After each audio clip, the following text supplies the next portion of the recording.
ડભોઈમાં તસ્કરોનો આતંક. એક જ રાત્રિમાં 5 મકાન અને એક દુકાનના તાળા તૂટ્યા. ડભોઈ નગરમાં જાણે કાયદો અને વ્યવસ્થાનો ડર ઓસરી ગયો હોય તેમ તસ્કરોએ ભારે આતંક મચાવ્યો છે.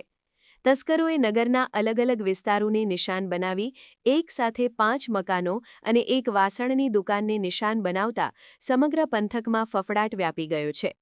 ચોરીની આ ઘટનામાં માલમત્તાની ચોરી થઈ હોવાનું પ્રાથમિક અનુમાન છે. તસ્કરોએ ખૂબ જ આયોજનબદ્ધ રીતે ડભોઈના રહેણાંક વિસ્તારોમાં ત્રાટકીને ચોરીને અંજામ આપ્યો હતો.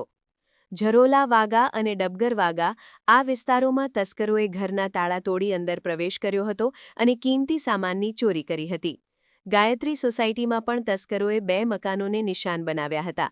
રહેણાંક મકાનો ઉપરાંત ઘર પાસે પાર્ક કરેલી એક એક્ટિવાની પણ ચોરી કરી તસ્કરો પલાયન થઈ ગયા હતા.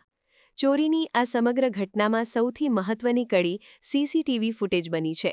તસ્કરો મકાનો અને દુકાનોના તાળા તોડતા સીસીટીવી કેમેરામાં કેદ થયા છે. આ ફૂટેજના આધારે પોલીસ તસ્કરોનું પગેરું દબાવવા માટે પ્રયાસ કરી રહી છે. ઘટનાની જાણ થતાં જ ડભોઈ પોલીસ કાફલો ઘટના સ્થળે પહોંચી ગયો હતો. પોલીસ દ્વારા અલગ અલગ દિશાઓમાં તપાસના ચક્રો ગતિમાન કરવામાં આવ્યા છે.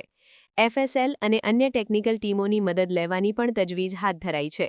હાલમાં કેટલી રકમ અને કેટલા દાગીનાની ચોરી થઈ છે તેનો આંકડો મેળવવા માટે પંચનામું અને તપાસ ચાલુ છે.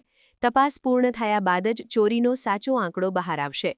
એક જ રાતમાં આટલી મોટી સંખ્યામાં મકાનો અને દુકાનોના તાળા તૂટતા નગરજનોમાં ફાળ પડી છે.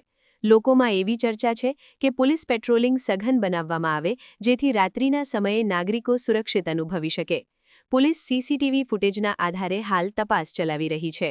સમાચારની અવનવી અપડેટ જોતા રહો નિખરતા ગુજરાત ન્યૂઝ સાથે. નિખરતા ગુજરાત ન્યૂઝને લાઇક, શેર, સબસ્ક્રાઇબ કરો અને બેલ આઇકન દબાવીને સમાચારની ઝડપી માહિતી મેળવો.